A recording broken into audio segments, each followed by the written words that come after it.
Thank you very much. Ask those in the room to take their seats, please. And we will now move into comments. Please indicate in the sidebar if you would like to comment on the Mayor's proposal. Noting it's been moved by His Worship and seconded by the Deputy Mayor. Councillor Darby, you have seen those extra words associated with the Coast Guard, and Councillor Sayers, you would have seen the inclusion of the GST comment.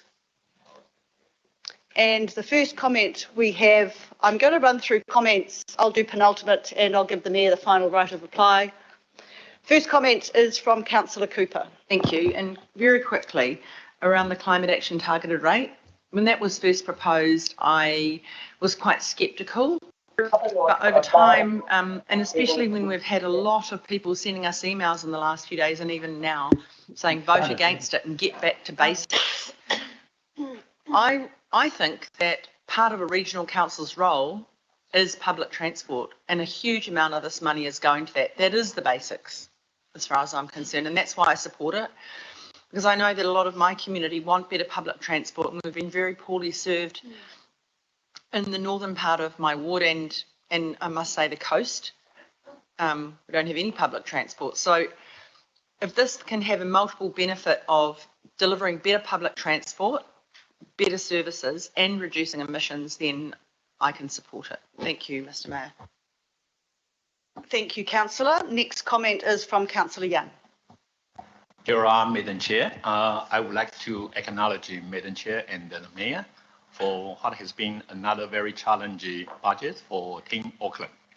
Mr. Mayor, thank you for your encouragement and the leadership in your climate action proposal.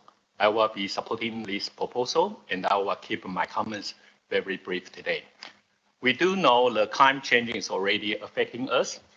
We frequently hear of the extreme weather events and the record temperatures. Recently, our country's largest salmon producer announced they will be closed some farms and let staff go due to the sea warming killing fish. I used to thinking the climate change would be a slow effect over decades, but it's hitting us much sooner than we thought and might thought.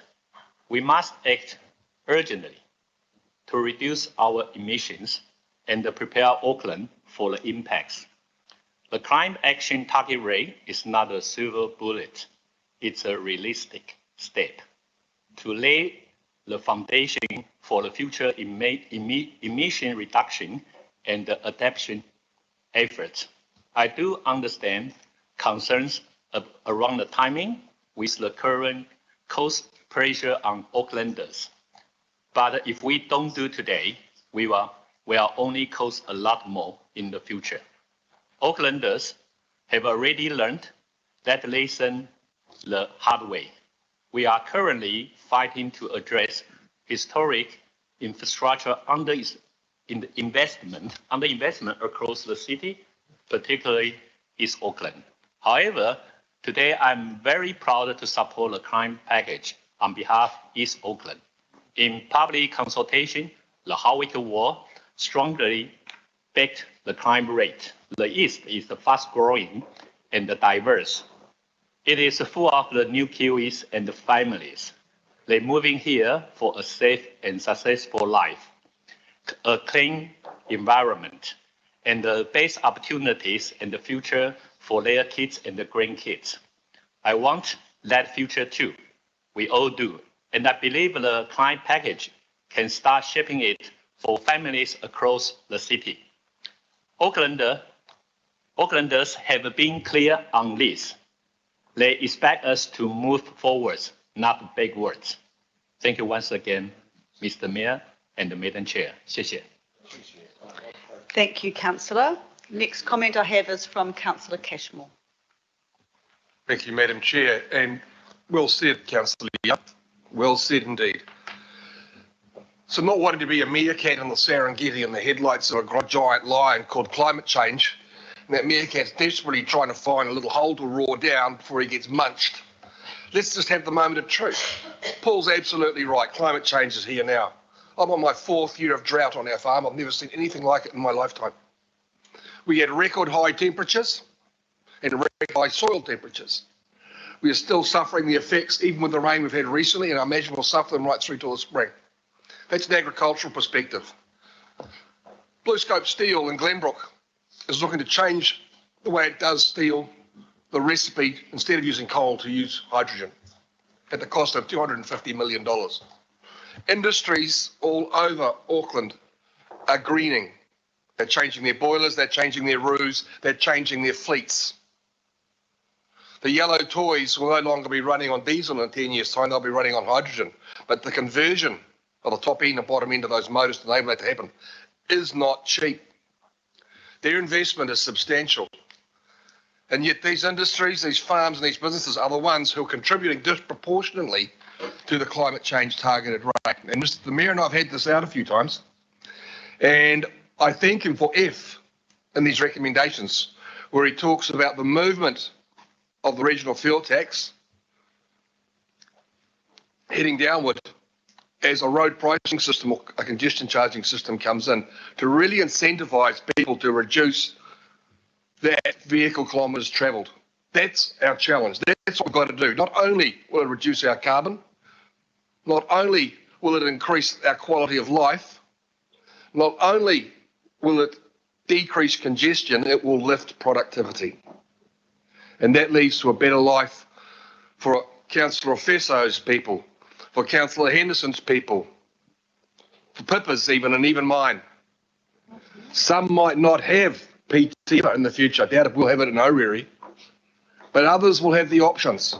Then we will change how we live, we'll change how we play, and we'll change where we work. And that's all part of a critical worldwide system of change we're seeing. So thank you, Mr. Mayor. I'm not going to agree with everything here, and you know that. But the purpose and the direction is right, because that big lion is coming. And as a really scared little meerkat, I don't want to be stuck outside the hole. So I am going to dive down a hole and say, Mr. Mayor, I'm supporting you. Let's get this done, because it has to be for this city's sake and for this country's sake. We need to do our bit to be seen internationally to be doing our bit to keep our trade lines open.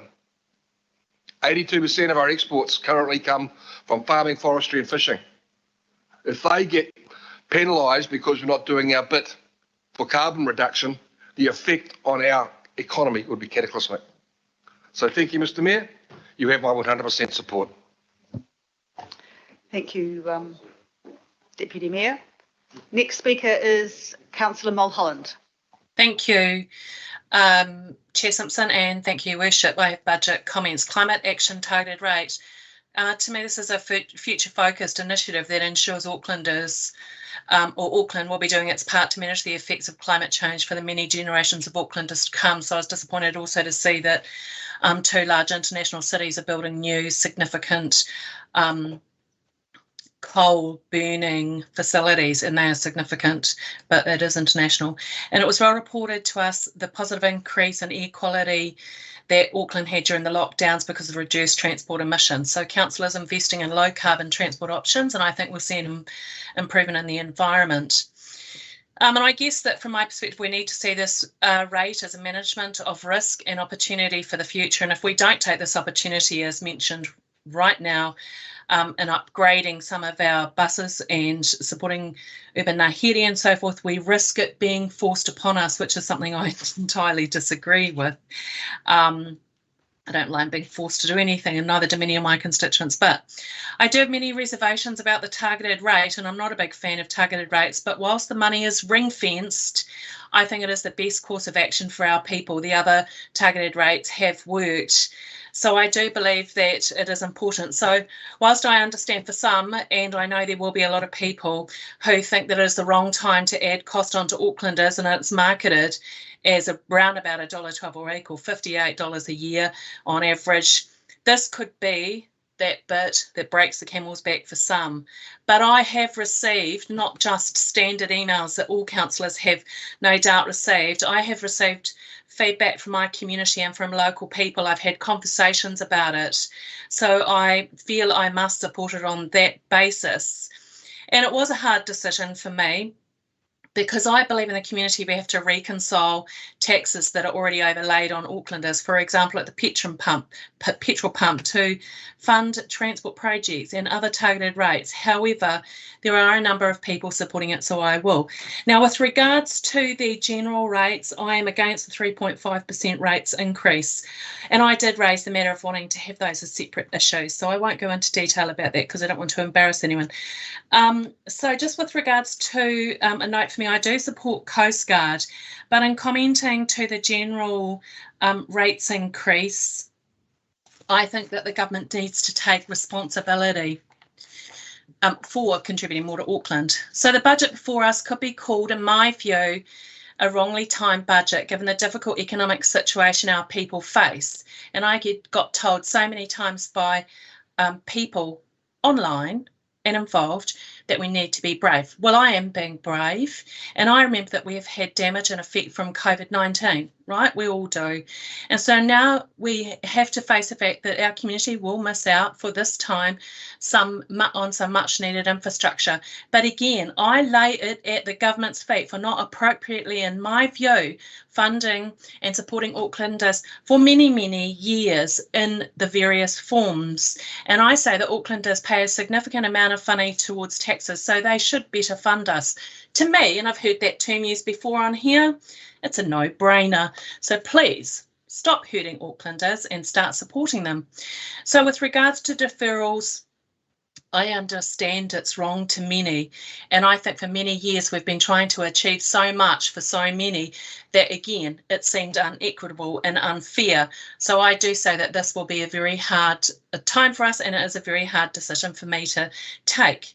Now, given the community poll and the planned and the faux award was deferred just like that, I'd call it, and despite it being talked about in the long-term plan and many years of work, and I seem to be still fighting for local safety issues, say, for example, Avondale slippery paths, I look at the whole budget and I say, you know, you'll be able to catch a low emission bus because I've just said I'd support the climate change targeted rate, but what will it, where will it go to? And thank you, I do know the councillor said in one of the areas that there is actually no public transport, so perhaps it will be acceptable to some.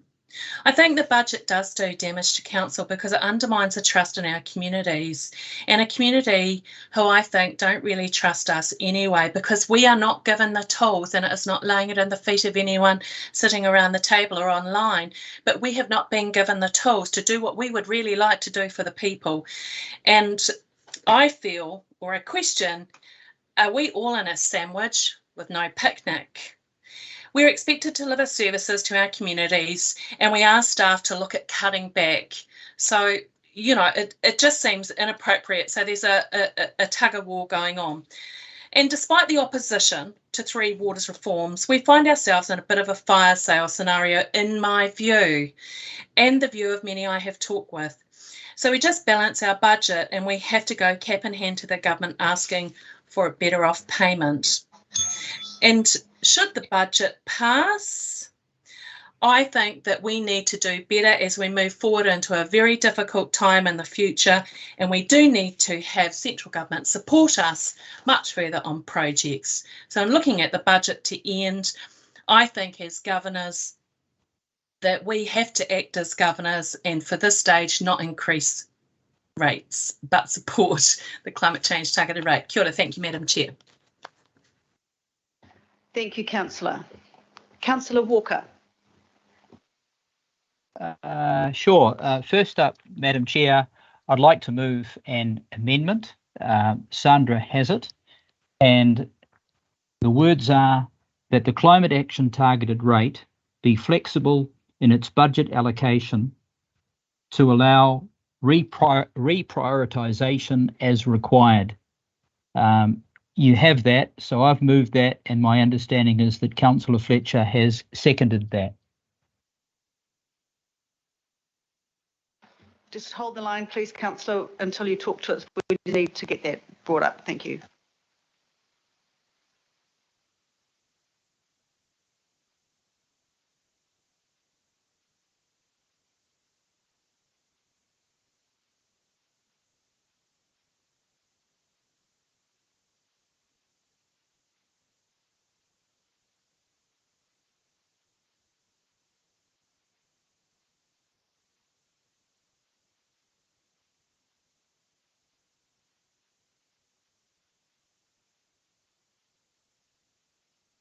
My screen is frozen right now, Madam Chair. I'm not sure what's happening.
Councillor, sorry about that. We're just getting it typed up. Would you like to talk to it first? Yes, happy to, Madam Chair. So the particular concern that I have is that the overall context is that Auckland's emissions are going up. I'll repeat that. Auckland's emissions are going up and have been doing so for some time. I think all councillors know that there is a need for immediacy around climate action. And my particular concern is that I do not believe that the climate action targeted rate as it's proposed is fast enough. I do not believe that it delivers sufficiently in terms of the quantum of change that is required. I think in many respects it puts options up that are relatively expensive when we could achieve much more for our money. And I think that we all know that there is significant technological change that is on the horizon, that is imminent, that goes to electric vehicles, that includes electric cars, electric buses, electric bikes, and issues around behavioural change. And further to that, my experience of visiting and engaging with other cities is that there are many cities around the planet who are much further in respect of actually implementation and driving down emissions than we are. And I could rattle off a whole list. So I have real concerns around not the money that we're spending on the climate action targeted rate. I have no issue with that, and I am entirely supportive of the climate action targeted rate. I led out Council's first climate action plan back in the 2010 term under Len Brown. But I know that we could be doing much better, much faster. So that is the reason for those words, Madam Chair. We will also have a new council in the not too distant future, and they may want to accelerate the process of driving down emissions much faster, much more economically, much better. So I seek support for that amendment. It is an amendment by way of addition. It is not a substitution, and I would have thought that all councillors would be supportive. Thank you very much, Madam Chair. Thank you, Councillor. Now we're speaking to the amendment, and the second speaker to the amendment, I understand, is Councillor Watson. Yes, thank you, Madam Chair. In speaking to this amendment, I want to stress two key words in it, and that's one to do with flexibility and the one to do with reprioritisation. And the reports and commentary we've had on the climate change targeted rate, we've constantly used the phrase of taking urgent action. And in actual fact, no, we haven't done that. We all know that. The climate emergency was declared in 2019. This package, a large percentage of it, 65% of it, is to do with largely increasing bus routes and buses, new buses in one shape or form. By the time they kick in, that will be 5-6 years since that climate emergency was declared.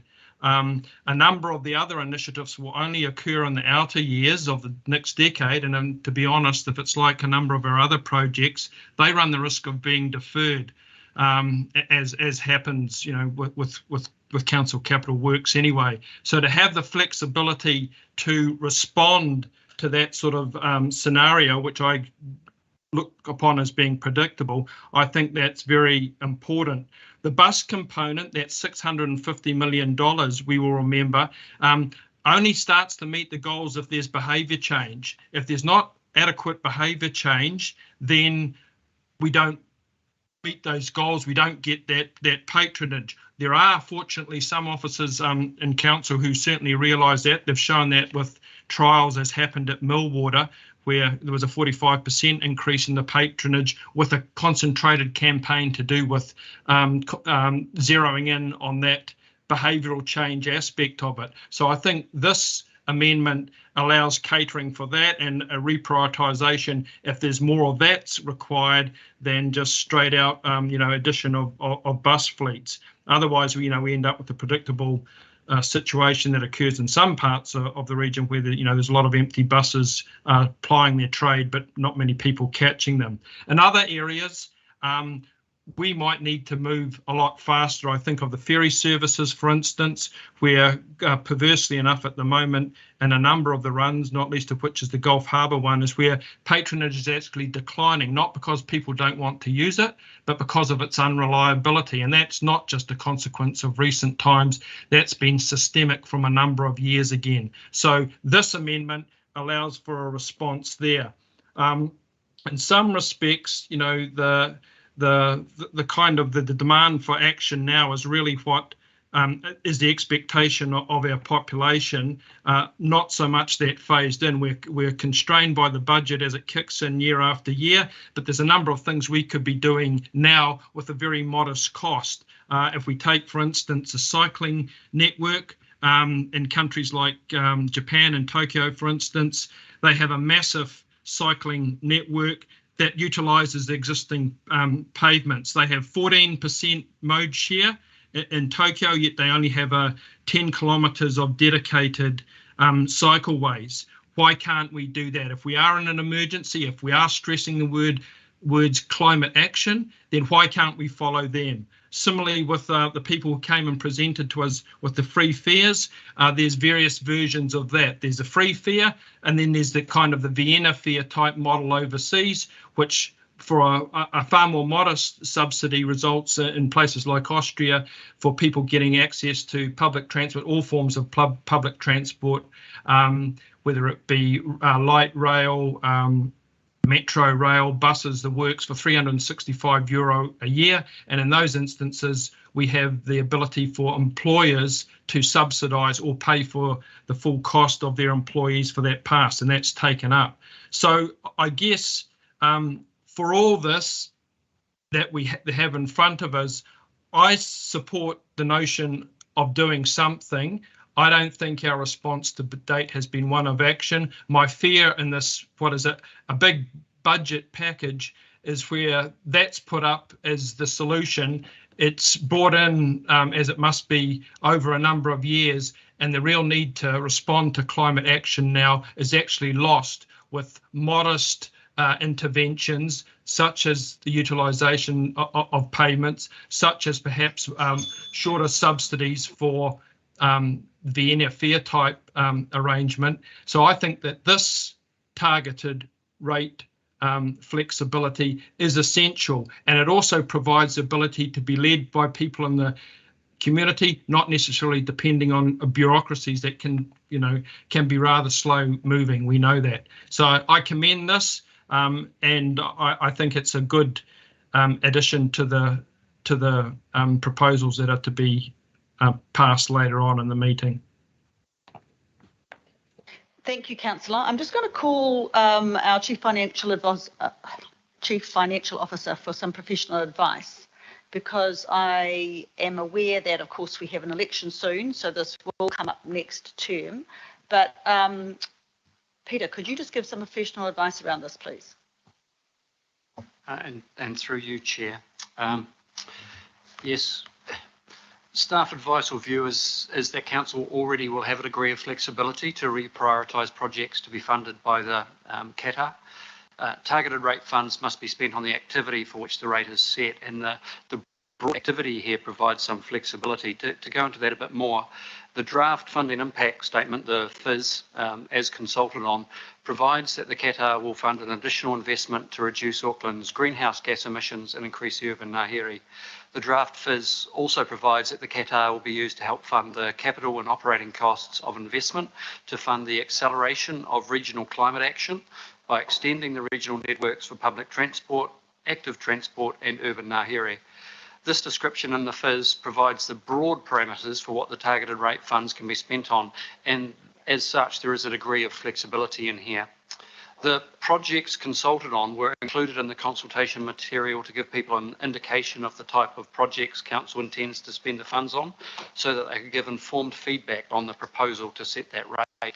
And Council is not strictly bound by that list of projects, but will need to comply with its general decision-making obligations when considering whether to make changes to that list of projects as changes are proposed over time. So therefore, to wrap that all up, we do not consider the amendment is necessary to enable that flexibility.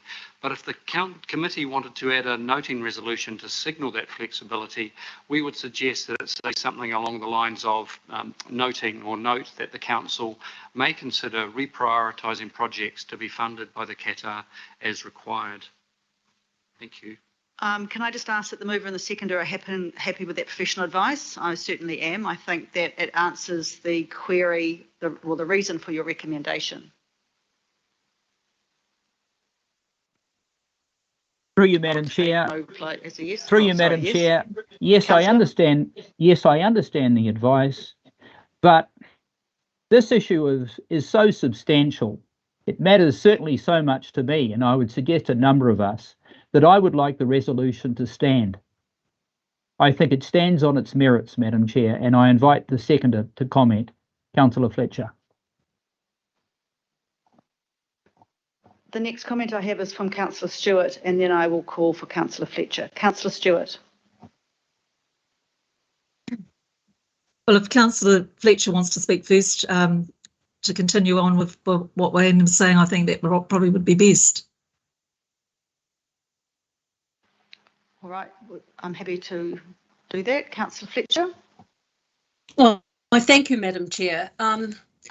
Firstly, can I say that this whole issue of whether you want to call it climate change, whether it's seen in its wider environmental implications, like the Deputy Mayor, we cannot be in denial on it. And this is not a situation where I think that anybody should be in denial, but what it is about the Auckland Council demonstrating its willingness to accept new advice, to accept new evidence, to have the ability to be nimble and move beyond just the rhetoric that we support climate change, to demonstrate that we are going to respond effectively. I have followed this issue passionately, going right back to before Britomart. I had chaired the committee that had dealt the Environment and Transport Committee, and I brought to Auckland a determination that we would deal with emissions. And that was the thinking behind rail, it was the thinking behind climate change initiatives that we were trying at that time. And an election was fought over it. And at that time, the Green Party could not get its head beyond GMOs. It didn't want to actually get into the business of debating rail, didn't want to discuss any of those things. And so I've watched this consistently all the way through. But what I do not want to see, and I'm a great fan of targeted rates if they are going to be used for the purpose in which they are specified, is that it mustn't just mop up those things that the council would be doing automatically.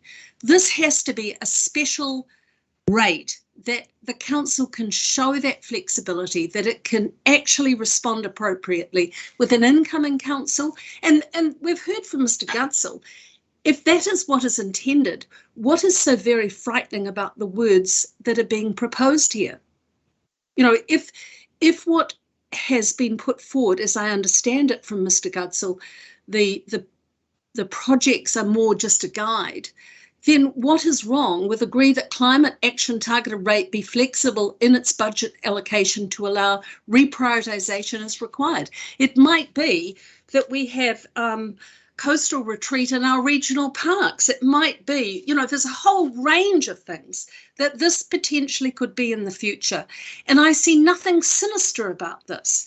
And I see it as actually a show of unity across the council, that we are moving beyond just the words of, yeah, we'll do something about climate change or we'll have a climate change emergency, to demonstrating that we will take it seriously and we will respond as new information comes to date and new science, new evidence, because we're in a state of flux, as the Deputy Mayor said earlier. So I would like to see the words remain. Mr. Gudsell didn't put up the words on the screen, so I'm just going on memory of what he said. It would be useful if he would put those up and so we could see a direct comparison.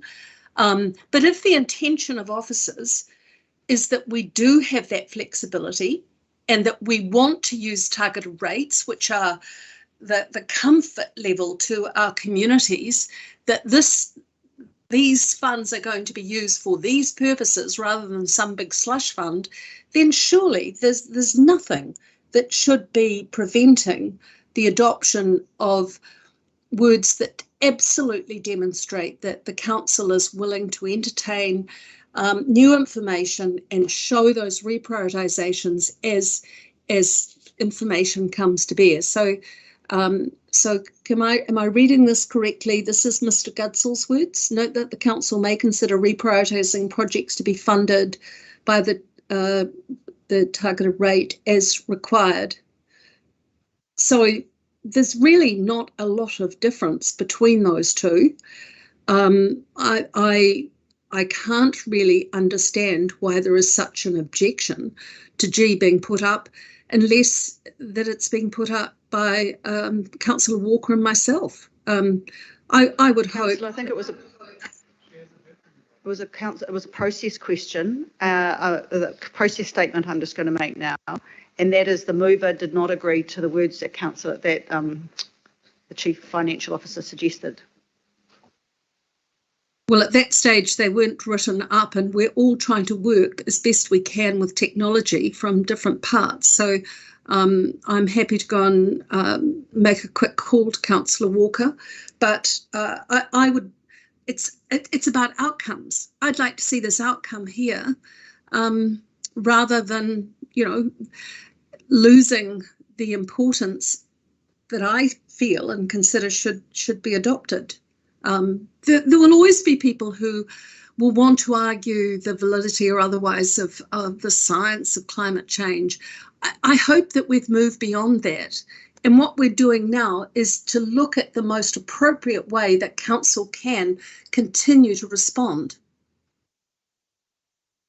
Thank you, Councillor. I'm just going to get some legal advice here, and I have called Meredith to provide that advice. Thank you. Thank you.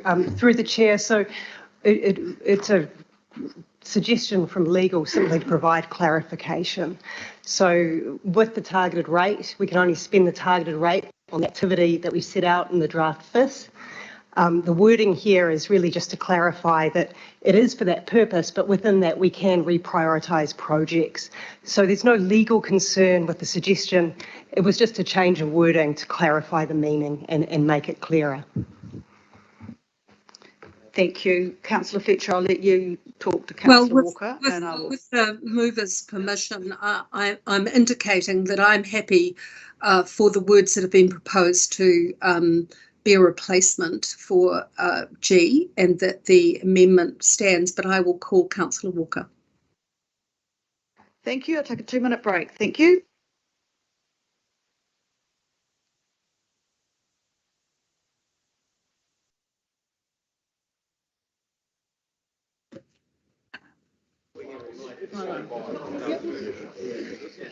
Madam Chair. I'm just getting legal back for you, Councillors Walker and Fletcher. Thank you. The screen had frozen, but it appears to be clear now. Yeah, I can see that. So it comes back to prioritisation. Okay. Can I have order, please? Thank you. And I will go back to legal, who have refined their advice. Meredith. Thanks. So it's just that mix of things. So we need to comply with the Local Government Rating Act. And so we can only spend the targeted rate on the activity for which the rate is set, which is the things contained in the draft FIS, so the urban ngāhere, active transport, public transport. But within that, we can reprioritise the projects as required. So there's just a slight piece of wording that has changed there, which I think Sandra is putting up, which identifies that we will prioritise the projects as needed, provided they fall within those activities for which the rate is set. So a question, Meredith, from me. So that means if you wanted to spend climate action targeted rate on, for example, coastal inundation, you are unable to do that because it wasn't consulted on as a major theme. Is that correct? That's right, because it doesn't fall within the activity for which the rate is set. Thank you. Through you, Madam Chair. Just a minute, Councillor. My next speaker is Councillor Stewart and then the Mayor. Councillor Stewart. Well, that's a little bit sad. The reason I initially supported climate change all that time ago was because of the extreme weather events that we have and coastal erosion, flooding and stormwater. And a very good example I can give you, and we're going to have it all over the place, and I think the money would be far better spent in areas like this. Is just an example, Bucklands Beach Road down on the beach. It's just about eroding into the sea, and I would say after we have another couple of extreme weather events, I would say that the road will collapse into the sea, and it will cost us an awful lot more money to fix that. And I think if we were going to have a climate action targeted rate, I think most sensible people would think that saving our roads and our coast would be very high up there in the priority list. So thank you. Thank you, Councillor. Next comment is from His Worship the Mayor. Thank you, Madam Chair. I have no problem with the note as it is now worded by our Chief Financial Officer in consultation with legal, but I'm against the amendment. And the reason that I'm against the amendment is that we went out and we consulted over 9,000 Aucklanders, setting out what the climate action targeted rate would be for. And the document, and I'm reading for this from the document, says this: the climate action targeted rate will be used to help fund the capital and operating costs of investment to fund the acceleration of regional climate action by extending the regional networks for public transport, active transport and urban ngāhere. Now, when we set a targeted rate, it is ring-fenced. It's ring-fenced for the purposes for which it is set. We went out and we did an independent survey of Aucklanders, and it was on the same basis. We weren't asking them to buy something sight unseen. We specified the areas for which the money would be spent. If we now change the categories where the money can be spent, we would absolutely be accused of bad faith by those that we've consulted with. We consult with them on A and we deliver E. That is bad faith. That is against the principle of a targeted rate. So for that reason and that reason alone, while there is flexibility within those categories of public transport, regional networks for public transport, active transport and urban ngāhere, if we go beyond that, we are spending the ratepayers' money on something that we did not consult them on and different from what we consulted them on. You cannot do that. The second thing I would just have to say is that we had lots of opportunity in our workshops to put up viable alternatives to this. The time for discussing viable alternatives is past. We agreed on this. We agreed unanimously. Every councillor voted to go out and consult on the document that we'd agreed on. You cannot change the rules of the game halfway through it. I am happy that there is a degree of flexibility within the categories that we consulted on, but if we go beyond that, we are acting in bad faith and contrary to what we've promised people, and I cannot support that. Thank you, Your Worship. I'm going to go to the mover and seconder and ask them one question. Are they happy to change their amendment to the noting amendment? Yes or no? I'm happy with the noting amendment, not with the amendment as put forward in the red. Yeah. Okay. It's just a note. Yeah. So I'm now going to ask, noting that the red amendment by Councillor Walker and Councillor Fletcher may not be legal in its current form, I wish to ask whether they'd be happy to accept the blue. May I respond, Madam Chair? I just want some clarification of this, Madam Chair. Is the note to the amendment? No, it's a separate amendment. No, that's what I thought. So the note would just go into the body of the recommendations, and this does not imply that we are supporting the amendment. Correct. Okay, then I'm happy with it. Okay. Councillor Walker, you're not really supposed to speak again, so please keep it brief. Well, you did ask me, Madam Chair, so it's relatively simple to take the amendment and after as required, just bolt on the words, provided they fall within the activity for which the rate is set. That is simple.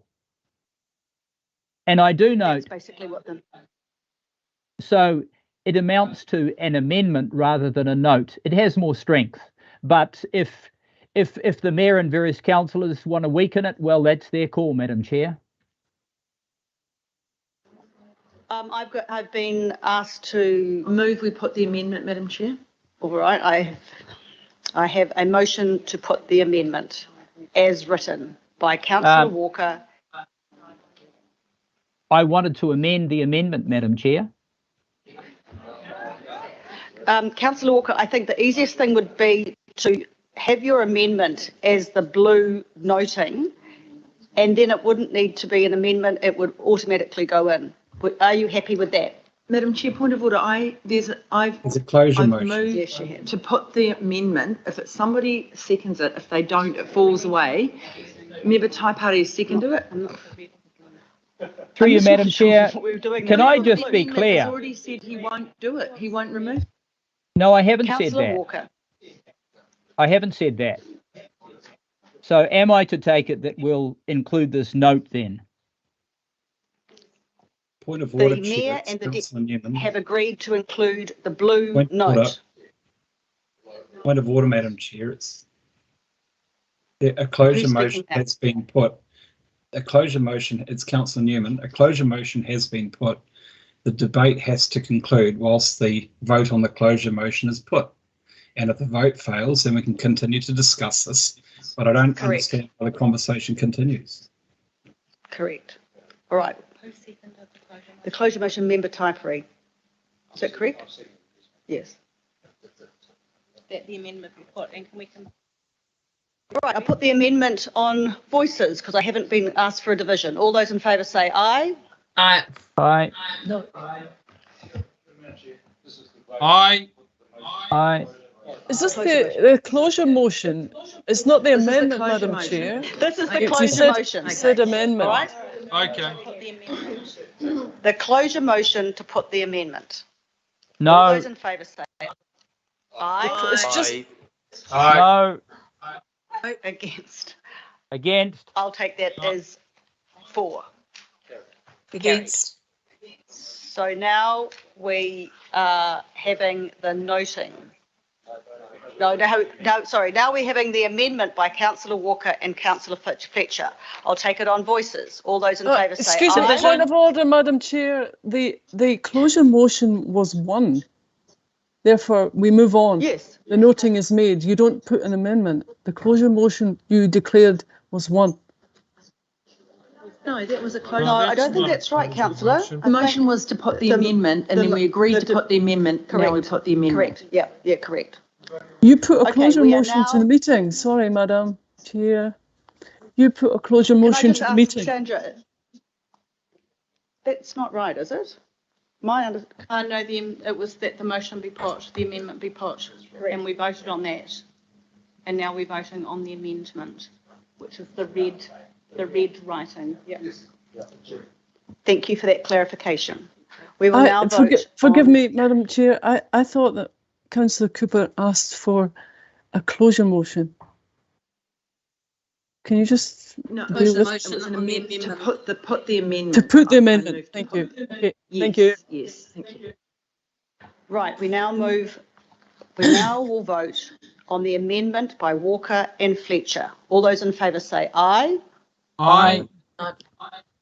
Against? No. No. That is lost on the voices. I will now put the noting amendment. No, we don't need to put, no, it's already included. Sorry, move on. Right, next.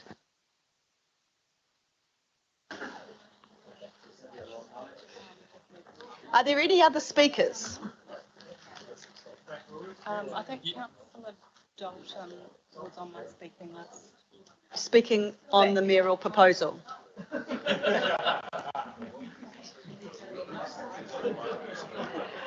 Quiet, please. Councillor Dalton, the floor is yours. Thank you, and I will be brief. Like Councillor Cooper, I was a bit sceptical at the start for the climate action targeted rate, but we've talked so much about it now. 55 hours and 24 meetings later, I'm a lot more informed. And in addition to that, I'm on the Transport Emission Reduction Group with the Chair and Deputy Chair of Auckland Transport, and there's so much information on Councillor Hill's, Councillor Coop. There's a lot of information in there that's compelling. I mean, there's no argument against where we need to go. And what this is, it is leadership. And I know the term leadership and courage gets bandied around depending on the side of the debate that you're on. But we do need this. We need to be showing this leadership for our communities. It's a step in the right direction. So in addition to the annual plan consultation and feedback, which is, you can't argue against what's being presented to us, particularly from the younger generation and interestingly by the older generation as well. My grandchildren, my 9-year-old twin grandchildren are talking about this. They're learning this in school. They're challenging me with questions. And this is for them. This is for them and for their children and grandchildren as well. And it might seem minimalistic to a lot of people, but the behaviour change comes as against them. Excuse me, can other councillors please be quiet so we can listen? the behaviour change comes when we provide what we need to provide to get that behaviour change. And for my community, my ward, Manurewa Papakura, I'd like to thank you, Your Worship, for the bus transport, for the urban nahere. You've listened and you've provided for us, and I really, really appreciate that. It will make a difference. What we know is that for our low-income families, 30% of their outgoings is in looking after their vehicles. It's unaffordable, and we need to be able to provide them with the choice. and the choice to be able to take that bus. And they're not necessarily coming to town, but they are going to Highbrook and they are going to the airport, and the buses will make a difference for them if it's going to suit their lifestyle. Not going to suit everyone, not going to suit the mum with 6 kids to drop to 3 different schools, right? But it is going to make a difference for some people. I think importantly, the information that Andrew Duncan provided us again this afternoon, around the rates, all of the rates together, including the regional fuel tax being beneath the 5% affordability, is something to, to be impressed by, actually, for our communities, that we are keeping it as affordable as we can be with what we need to do for a growing city, in a city that is a long way behind in providing what is required to, 1, look after our environment, and 2, provide those choices in public transport. And when you put that against the leverage that we will get from the government in terms of their emission reduction budget and the other projects, I mean, Minister Wood has really served us well, in my view. I mean, I remember Minister Wood from when he was on the local board and we used to go to the Manukau Harbour Forum together, and he used to bring his little children at that time. He has a compassion and a caring for Auckland and for the environment and for the future for his children and grandchildren too. He has really done a good job working alongside the Mayor and Deputy Mayor and the rest of us to be able to support the vision that we have for the future of Tāmaki. So really just want to speak in support of that. The second thing, it wasn't in your proposal, Your Worship, but happy to see the government's framework in there. I know it's a point of contention, but another step forward for us as we get to the right place of decision making as a council. So kia ora. Thank you, Councillor. Councillor Newman, you're next on the speaking list. Yeah, look, firstly, of course, you take the funding of central government, and I support taking that funding. I have to say to you, Chair, I've been pretty appalled by the binary way in which this budget has been framed in recent times. If you vote for the budget, you're deemed to have integrity insofar as you vote on the climate emergency. You're deemed to be a worthy, brave representative. You are deemed to be listening to the scientific advice. If you vote against the budget, you are framed by people, via the keyboards, they don't pick up the phone or talk to me, as being a climate denier or a disruptive influence. And I think that that is very sad, noting that a significant proportion of the general rate increase last year, we went to 5%, the majority of us, including me, voted for that 12 months ago with a specific view to funding activities in the climate action space.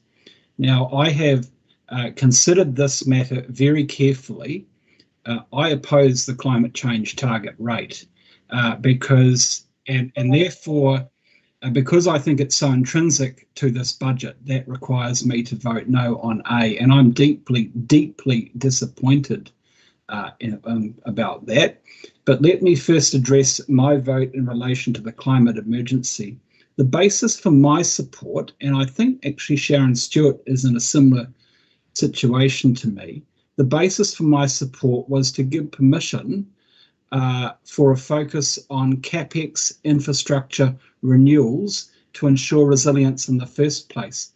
I do not think that this budget gives an appropriate focus on resilience, because at the same time that we are locking up more and more new funding, this budget is actually going to further starve emaciated regional CapEx renewals budget. And nobody around this table speaks for me on my reasons for my vote. I trust very few people in public life, and I can speak for my own values. But I have raised the issue of maintenance and CapEx renewals, I think, more than any other. And I am deeply concerned that at the same time that we are ring fencing budgets for new activities, in fact, we are not properly funding the renewal of our existing assets. And I have to say to you, Chair, I have knocked on thousands and thousands of doors across my ward, and I listen very carefully to my constituents who are facing the worst cost of living crisis in a generation. You know, they don't appreciate the design of this budget, where the consolidated rate increase, which for some of them is going to be quite significant, comes at the same time as that we're not funding our regional capex renewals budgets properly, and we're going to have to address a structural deficit in our budget next year. Every time we impose a new targeted rate for new activities while concurrently failing to address our existing activities in an equitable way, I think that we further erode confidence in this regional council. I want to address for one moment, Chair, the issue of Auckland Transport's ability to make good on climate initiatives as part of this budget. Auckland Transport has an enormous budget hole. It's enormous. And we should not tell our community, in my view, that Auckland Transport will quickly accelerate mode shift and decarbonisation because they don't have the funding to guarantee that they can achieve that. Secondly, Auckland Transport doesn't have the funding to renew its local road network because the New Zealand Transport Agency, Waka Kotahi, has no more funding for it. And no one is more cynical about those transport offerings than me, Chair, because I've read the ministerial briefings around Mill Road, which have been provided to Minister Wood, and subsequently the decisions by Minister Wood and the government to renege on the Mill Road corridor. What I can tell you is I don't trust the government as an equal funding partner, not on Mill Road and not on the urban cycleways. And if you think otherwise, ask yourself this: how's Skypath going? How's that bridge across the Waitemata Harbour going? I'm not a cheerleader for ATAP either, because the reprioritisation exercise that we have seen to date has been very detrimental to communities in my ward.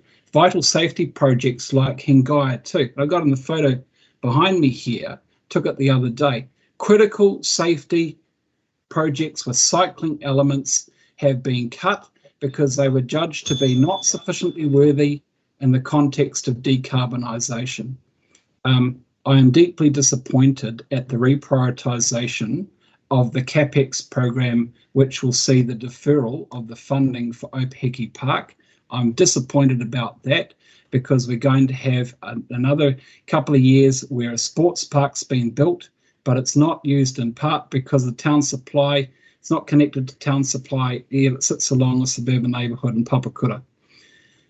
Chair, the final thing that I will say, and I appreciate I've taken a bit of time here, is that this debate is being had by people who are politically connected, and many of us are quite asset rich, and no one here lives on a household income of less than 100,000 a year.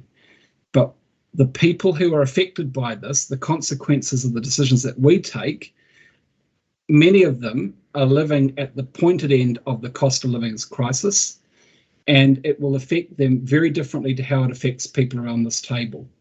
I am disappointed that I feel that my vote has to reflect my conscience in a way whereby I have to oppose this budget. It's the first time they've ever done this, and I don't take any joy from it. But I've concluded, Chair, that my vote has to be a no for the reasons that I've set out. It's not one I take lightly. No joy in this, quite the opposite.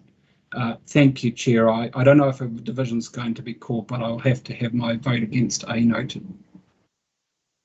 We'll note that. Thank you, Councillor. Councillor Watson. Yeah, thank you, Madam Chair. And I'd like to pick up on a couple of the themes that Councillor Newman has introduced there, which I think are very pertinent ones. When I read through the budget documentation as a whole, I get a rather depressing sense of deja vu, actually, and one a deja vu that's actually deteriorating. Back in 2020, when we had our first budget, at the outbreak of COVID, there was pressure for a rates freeze. There was landlords giving sizable rent holidays. There was other councils at least considering that, even if they didn't follow through. And we stood steadfast to our 3.5%. The following year, we were told it was a one-off of 5%. And I can remember Councillor Say as being castigated for suggesting that it wouldn't be a a one-off, that in fact there'll be another ones, and I guess it's correct in the sense because this time round we're closer to 6%. And I say that because I really think we need to put on the table the facade of the 3.5%, which is just being maintained through the addition of yet another targeted rate. That's 4 now, and although I support the climate change one, there's 4 and 3 in a regional fuel tax. That's, in this instance, this targeted rate is related to the provision of bus services, and you really have to wonder to what extent the business as usual or what would have normally been considered the business of usual is getting caught up in some of these targeted rates. When it does come to that regional fuel tax, it's notable, I think, how budget after budget that the impact of that on household budgets receives absolutely no analysis at all. Well, not quite, because IMSB did commission the Sapir Research Group back in 2018, and which found that the regional fuel tax would most likely impact inequitably on Maori households in South Auckland, where fuel efficiency of vehicles is considered, and the local board areas with above average impacts in the outer suburbs, and also again poorer areas like Manurewa and Papakura. So by my calculation, that in lower fuel price times, that's perhaps not so noticeable, but in times of higher prices, that becomes a significant imposition. In multiple car households, I think that at the moment it'll be quite possible that easily over $1,000 a year is getting eaten up with that regional fuel tax. Over and above that, for some areas that I represent, like Whenuapai and Herald Island, they're in the middle of average 15 to 28% rate increases that came about as a consequence of the urban rating proposal. So I'm not quite sure how we think that 5% threshold or negligible impacts apply to those people, quite the reverse. When you read through the attachments as a whole, I think it presents a rather grim future of what's in store for us after this particular budget. We have asset sales with what remains of the family silver, and there's not much left there now. Rate increases conceivably around that 5% or even higher, long-term capital deferrals, service level cuts of some magnitude, interest repayments in the next budget will go over the 500 million mark for the first time. That's about 1.3 million a day if you transfer it to a daily calculation. So I think the new council, as it's been alluded to here, has got a bit of a hospital pass, and I think whoever the mayor might be at that time better start preparing his Winston Churchill "I have nothing to offer but blood, tears and sweat" speech, because I think that's what he or she's going to be facing. In defence, and we've heard it here today, we're repeatedly told how COVID-19 has pushed Auckland Council's finances over the cliff, which is true to a certain extent. But what it doesn't concede is that Auckland Council was already standing on the very edge of that cliff. It wasn't so long ago, in fact, just the last term of council, where we still had the culture that insisted on business class travel, the commissioning of $1 million reports. That was indicative of the culture that existed. In more substantive dollar terms, we had massive big blowouts on the CRL, which went from 2.4 billion to 4.4 billion.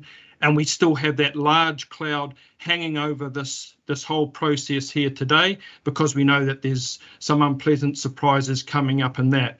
Other decisions, like the disposal of this diversified assets portfolio, the so-called rainy day fund, we're starting to pay for that now. The rainy days arrive, but that $330 million is long gone.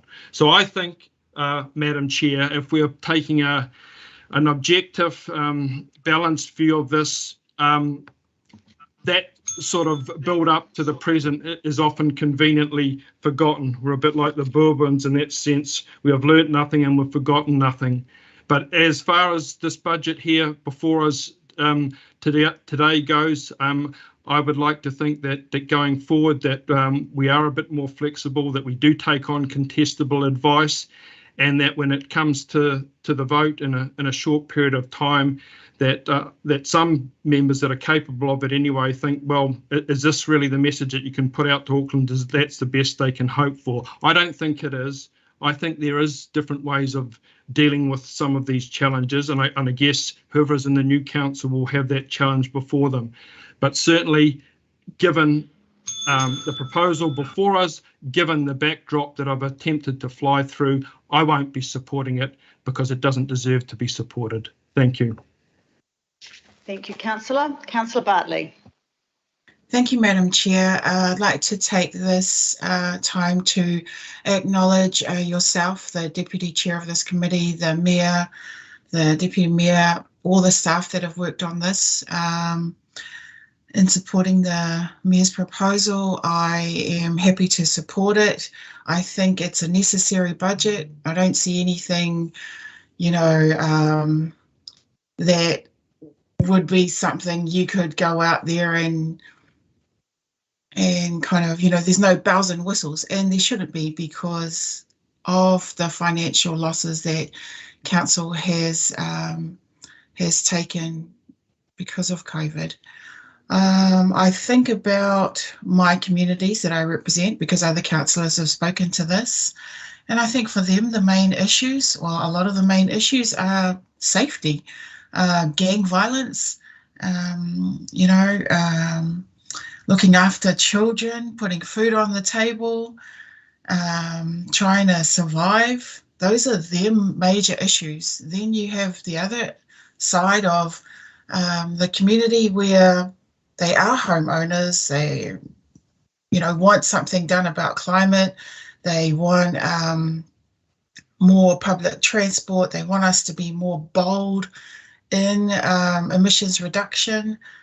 So yeah, I think, I think for those that this is not top of mind for their priorities in life, they will rely on us as the decision makers of the city to make the right decisions for what the city needs. I can talk about unlock Pamniua, transform Onehunga. I have massive growth and development going on in my ward, but I'm not trying to move any amendments to push those through because I understand our financial situation. And it's only a deferral. So, trusting in that, because it will still happen, it'll just happen later. In terms of some concerns that were raised before about the public feedback regarding the climate action targeted rate, and feedback from one particular ward that had a majority of Pasifika residents not supporting, I think we listen to our young people, and For the Culture comes to mind, which is a South Auckland environmental group led by Ainga Ngā Lewhili Whepule Ai Tapuai, where she said, as a country with the largest Pasifika population, we must show our solidarity for our Pacific neighbours and care for Pasifika citizens through ensuring our communities will be safe from the impacts of climate change. So for me, it's a no, it's a given that we do everything we can regarding climate action. So yeah, happy to support this. And thank you to Matthew Blakey, Alec, Tang for their consistent work regarding climate action and trying to get us as a council to do our part as a city regarding climate action. So to me, that seems to be the big one of this budget is climate action. And finally, putting some money to our declaration we made in 2019 so that it isn't just token words. Thank you. Thank you, Councillor. Councillor Hills. Kia ora, Madam Chair, and thank you very much. And I guess for me, I think a lot of the community are sick of us talking. In general, maybe, but on climate, definitely.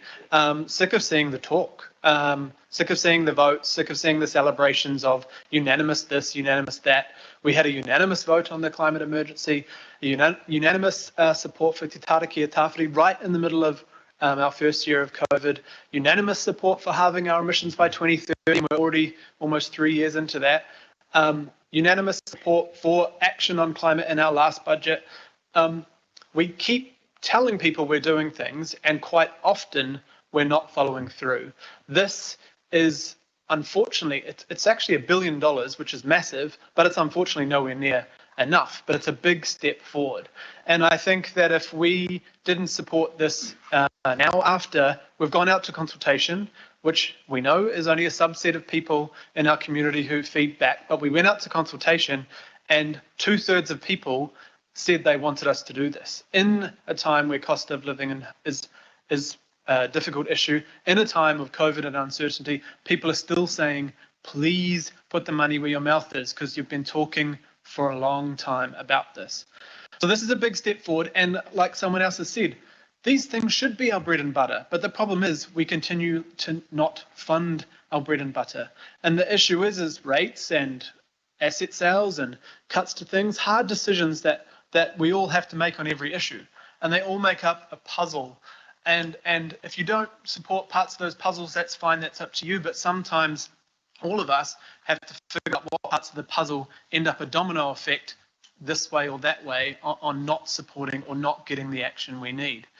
I think I remember, 2019, marching down the street with 50,000 or so people, many of them young people, demanding action. Many of those people I've seen since who say, well, you didn't really do anything. To us, I think we have done a lot. I think in the budgets before, if we're talking about adaptation and flooding, there was the mayor who led in his first 10-year budget a massive fund, climate fund, and a massive fund for coastal adaptation, which we're now seeing roll out, and that will continue. Last year in the 10-year budget, we funded shoreline adaptation plans for the whole coastline of Tamaki Makaurau. That doesn't sound sexy, but that's so important when it comes to dealing with funding our renewals and looking at what we should and shouldn't do with assets around our coast, because we're wasting a lot of money on fixing things that get washed away in the next storm. So that's significant. We are doing significant things around urban ngāhere. We had a unanimous support for our urban ngāhere program, but we didn't fund it completely. This helps get us there. We have many complaints about our RLTP not reducing our emissions. We're taken to court for that at the moment. This helps and gives direction to Auckland Transport to do better. We know they're not doing as good as they should be, and neither are we on emissions. But this will get us there. It'll give people options. We're not trying to push people out of their cars. Even on our dramatic climate plan, Te Tarakia Tāwhiri, the numbers are pretty low on mode shift. And we know that if we get those numbers up, that'll give people options. And right now, with petrol looking like it's going to be, I see an economist the other day said a barrel could be $175 in a year or so. If that is the case, then people will not be able to afford to drive anywhere.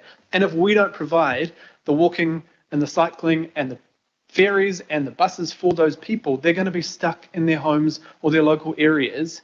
And we shouldn't be a part of that. So this is not just climate action, it's giving people the ability to move around, connect with their whānau, get to home and work and school and play. It is not about driving or pushing anyone anywhere. It's giving them options. And if we keep telling people we must change, we have to supply those tools to change, which is buses, which is ferries, which is walking and cycling. The kind of hate we get at the moment for doing too much cycling, we actually haven't met most of our targets for the last few years on cycling. And for an international city, we are well behind. There are cities all over the world that many of the people in the city go to on holiday where they are doing radical things. We're nowhere near. The Conservative government in the UK has demanded all councils dramatically change their neighbourhoods into low traffic network neighbourhoods, and to get walking and cycling there for safety, for health, but also the economy. And we aren't thinking like that, but businesses sure are. We do not want to be fast followers, and slowly we are becoming fast followers. And we have to ensure we do this. We've had pre-COVID, we had fires. I remember when the sky turned orange, that was our biggest worry before the pandemic came. Oh, and Harry and Meghan left the royal family the week before. That was pretty serious news. But, you know, we've had floods almost every month. We've had damage to our assets. We need to play a part. We've signed up to C40. That's 100 cities. If those 100 cities don't do anything, that's a third of global emissions. So we might be small, but we make up a puzzle piece of the overall picture. And this is a huge direction in that. Obviously, the budget is not everything we wish for because of COVID and because of our dramatic revenue loss, which none of us wanted to see or could have predicted. But if we put up rates to fill that revenue, it would be too much for our communities now. But what we are asking is that we follow what the community has told us to do, which is this big change for some, but incremental for other, is a direction to reduce our emissions and give Aucklanders options. And I think, you know, I hate mentioning my own whānau, but I look at Theo, who's 7 months old now, and if he knew that I didn't support something like this that gave him a better future in Tamaki Makaurau, then I think I would feel very, very guilty about that. So it's about everyone, but it's also about those little stories that we have. Kia ora. Thank you, Councillor. Councillor Sayers. Oh, thank you, Madam Chair. Can I just clarify, do you get one ding on the bell for 1 minute to go and then a double ding when it's up, or is it up on the first bell? One ding is you've used up your 5 minutes. 2 dings is that we can... All right. Okay. No, just want to check. Different chairs operate the bell a little bit differently, I think. But thank you for the clarification, Madam Chair. Look, I've just noticed in the side comments there, which you probably would have as well, about the wish to call a division on the motion. I'm assuming you're probably going to take that as a whole, and we can make comments and notes against anything that we may, you know, not support or abstain on. I think there was a wish that A and A1 might have been put separately, but I'll leave that in your call. I guess I'm just saying there's a division being called there, Madam Chair, which I also support. So look, my comments would be this is essentially a 6% rate increase budget at a time when Auckland households are struggling to put food on the table, to pay the bills, when families are having to be financially squeezed by the cost of living crisis. It's at a very time when there is a cost of living crisis, and the budget is proposing to create even more financial pain for Aucklanders. And I'm talking in the context of inflation is at a 30% high, just under 7%. Wage growth is only at 3%, which means Auckland households are actually going backwards. Mortgage costs are up because interest rates are up, rents are rising, food prices are up. There's petrol's over $3 a litre, and Aucklanders are feeling that pain. And what this budget is saying is that the Auckland Council solution to that cost of living crisis is to put the rates up even further. So, I feel that Aucklanders are facing a broken promise from a one-off 5% rate increase last year to a 6% rate increase, mainly because of yet another targeted rate being added in. And just on the climate change targeted rate, Rodney had quite a weird set of feedback. The public consultation feedback showed 58% support for it, and only about 38% against the climate change or climate action targeted rate, and the remainder were unsure or supported some other option. But the Cantor poll was exactly the reverse. It showed only 31% of my constituents supported the climate change or the climate action targeted rate, and 43% did not support it, and the remainder were obviously unsure, supported some other option. So two very different conclusions. So, in terms of my constituency, they're heavily split on this rate. The feedback tended to say that the projects that had been targeted in the proposal hadn't really resonated with them as the best ones to be spending the money on to reach the outcomes that they wanted. It was more things along the lines of, and I'm not a climate change denier myself, but however, the feedback was along, instead of spending money on new initiatives that could help Aucklanders adapt to climate change, such as protections against flooding and sea level rise, the new climate action target rate instead goes towards paying for buses and footpaths and things that they felt should already be being funded from the general rates and even possibly from the regional fuel tax, Madam Chair. So those are my comments, and just keen to have the division when we get to that stage. Thank you. Thank you, Councillor. Councillor Henderson. Kia ora, thank you, Chair. That's wonderful. Yes, I'd like to just very briefly acknowledge the Mayor, acknowledge yourself as Chair, acknowledge our local boards who had a really great part in the process and come up with some really fantastic suggestions that I think will be food for thought for us in continuing budgets as well as this one. Just want to acknowledge the IMSB as well, who contributed constructively through this, as they always do. Thank you very much. Look, in my view, the Mayor has produced an excellent proposal. Look, I think it'll improve the lives of many Aucklanders. I think it is carefully and prudently managing our finances to keep as much money as possible in the pockets of the ratepayer in tough times, while at the same time doing the things that we need to do coming out of the COVID crisis in the future. Particularly, I want to thank you for supporting the Coast Guard. I think that funding we provide will save lives off the coast of our city, and I think we can be very proud of that, actually. I'm very proud of it. I'd like to remind my colleagues that the public have time and time again overwhelmingly told us that they want action on climate change every time we ask them. My experience door knocking recently in Ranui resulted in some really tough questions on what we're doing for climate. Heavily Pacifica community in Ranui, for example, people want us to do something because, you know, for example, they've got family back home in the Pacific Islands that their homes are under threat, their entire nations are under threat. We need to be good citizens here and do something for them. Some of them I've door knocked don't actually mention the word climate, but they just want adequate bus services that fail so much for the people that I represent. In my ward, this means improved bus services for places like Gleneagles and Massey, places where people have no real choice but to drive to work, you know, and it's a shame for our city. So many of these people that live there. We are giving them choices through this budget. We're enabling them to choose to lower their carbon footprint, to avoid some of the traffic, and to get home to their families sooner. That's one of the biggest things we can do. I actually did put forward some ideas through this process to continue climate action. And I will commit to continuing to lobby for them to be funded in other ways if necessary. For example, I acknowledge the Franklin Local Board and the Waitakere Rangers Local Board who brought this to our attention, looking at procuring a fleet of smaller buses that can be more flexible in their routes.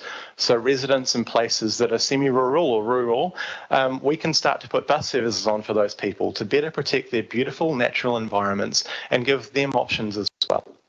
A well-worn example of mine, and I'm sorry, colleagues, you might know what I'm about to say, is that we need to investigate a bus to Piha with a stop in Waiatura as well. In beautiful regenerating native bush of our regional park, and we've got other regional parks where this applies to, anyone that visits or lives there still has to take a private vehicle, spewing exhaust fumes all along the road. I understand and support this program was designed to provide the maximum patronage possible. I do support that, and so with that, I understand that it's not on the list. But I still feel that we've got an issue here. I promise to keep working for a solution to that one. I spent my Saturday night a couple of weeks ago watching the Australian election because that's how cool I am, especially with young children.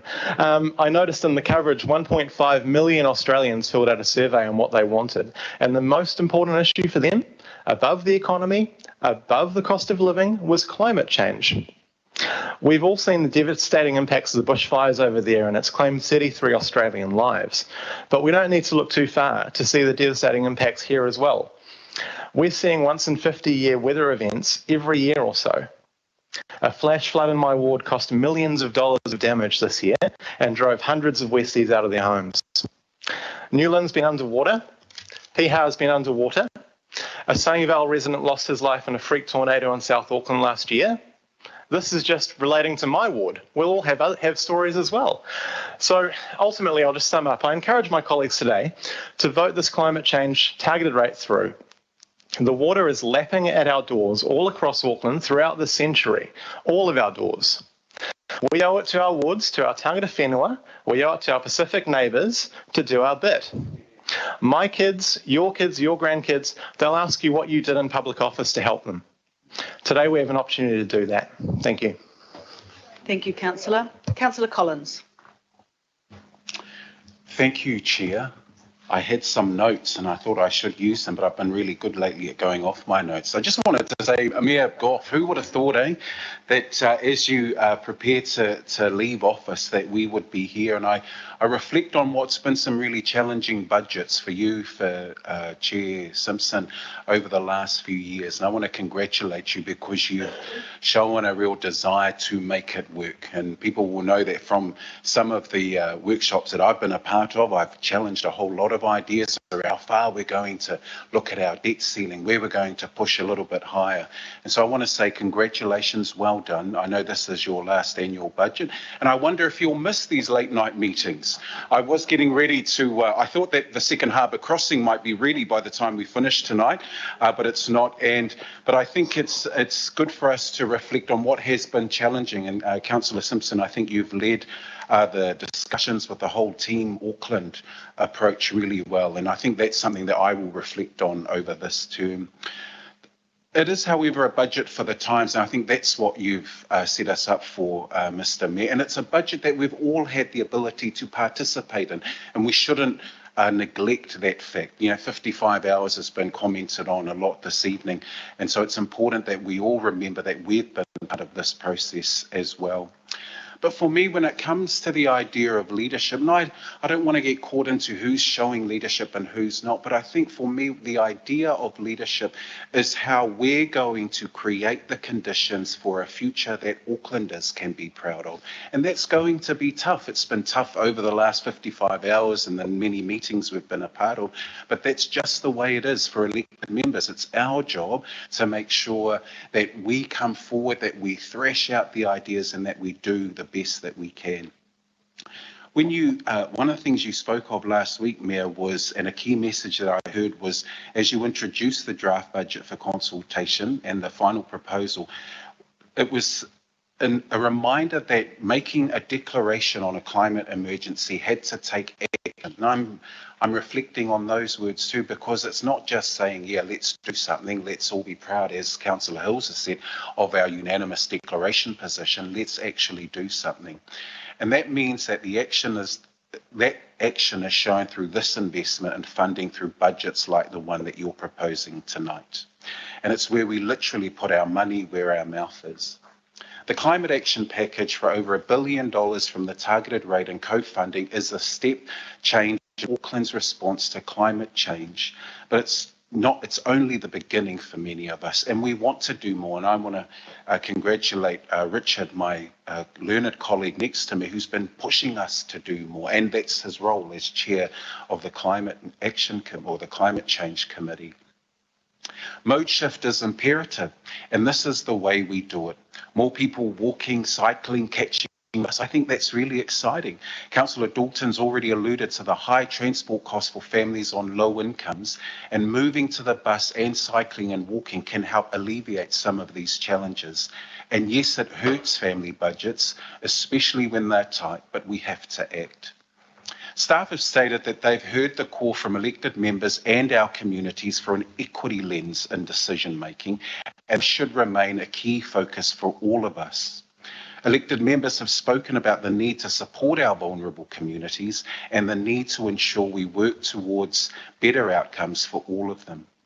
And Aucklanders have challenged us to do better in this, and I will seek to respectfully challenge this council to do the same. The budget in front of us starts the journey of transformation in climate action. And moreover, I sit here satisfied that we're doing all we can to not burden poorer communities in particular during these challenging financial times, given the analysis of affordability ratios that we were reminded of tonight. Also, Mr. Mayor, my age group have spoken very clearly in supporting this. The under 35s have said very clearly, just, my age group, on how they support this targeted rate and climate action. And perhaps one quote that we should be cognizant of tonight was the submissions that were made by Māngere Otahu and Otara Papatoetoe local boards, because I am the councillor for those areas, is that council has an opportunity to either treat communities equally or to treat them fairly. We need a serious consideration of how we'll address the growing and more entrenched inequity of access to opportunities, services and outcomes across Auckland, especially at a time of crisis. And just in closing, I've been reflecting on the quote that you used from Winston Churchill, Councillor Watson, and unfortunately I haven't got a quote to match. But in heading back to the UK though, I do note that today is Bear Grylls' birthday, the renowned British survivalist, adventurer and motivator. Well, perhaps Bear Grylls is someone we can join in celebrating. It's not quite as important as someone else in the UK that we've been celebrating her birthday over. But perhaps that's the analogy that we should reflect on, that he's the survivalist, the adventurer, and that in all of his programs, he's looking for new ideas, new thinking and new possibilities, however challenged. Thank you, Chair. Kia ora, thank you. Councillor Darby. Thanks, Chair. Look, I thought the last budget that we did was going to be the really hard one in my lifetime, my political lifetime, and it just gets harder. And I imagine the next one is actually going to be equally, if not even harder. It's going to get tough. But look, acknowledge everybody that's worked on this, Mayor, Deputy Mayor, Chair of this committee, all the others. It's been a concerted effort. There's been a lot of examination, a lot of inquiry from all of us along the way, and here we are, we're going to make a call. I'm going to be supporting this climate change targeted rate, of course. I've been advocating for action in that area, and finally we're starting to get some legs under us. And so here's the opportunity to really back it.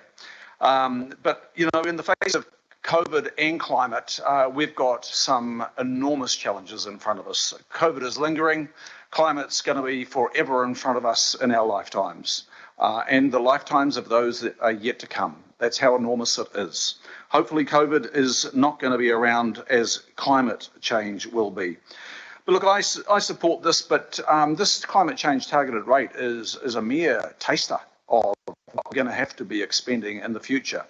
But it is a necessary taster for now to get us going. And don't we have to get going? We are so desperate to get going to address climate change.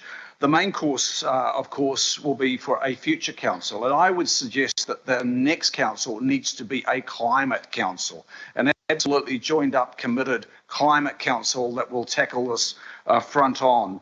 No more sort of hiding in the shadows and chorusing, I'm a climate change advocate, but when leadership calls, you slink away or stay in the shadows. There's no room for that anymore. Those will get called out. And our communities are noticing that now. They are looking for the leadership on this. They are as desperate as many of us are around the table. So the climate change targeted rate gets us moving, but it will require massive amplification in the next budget and the next budget and the next budget. So we've got a long way to go and not much time to really amp it up and fast track our way there. And I would suggest, in the future, we're really going to have to get past the pointless political shadowboxing around this topic. We just can't afford that. It cannot be anymore. And if you look at the discussions all around the world, that is now being called out. It's time wasting and there is no time to spare. So COVID has savaged our budgets. Some would say, the desperate finances, financial situation that we find ourselves in, at least it's dire. But, it is an enormous challenge where we are at the moment. And it's, for me, there's probably been along the way just a lack of, strategic thinking about how COVID with climate could help us reset our direction, facing this most uncertain future. But I can't help but think there's a lot of opportunity that we're not quite realising. We're really focused with the management of the situation, the financial management of the situation, and not grasping, the light that is also in front of us. It's not all grey. I'm encouraged by the Koi 2 work. Of course, that started some 2 years ago. And it is the beginning of a much needed sort of reimagining of how Auckland could be in that climate and COVID world. That work has somewhat struggled to get our attention.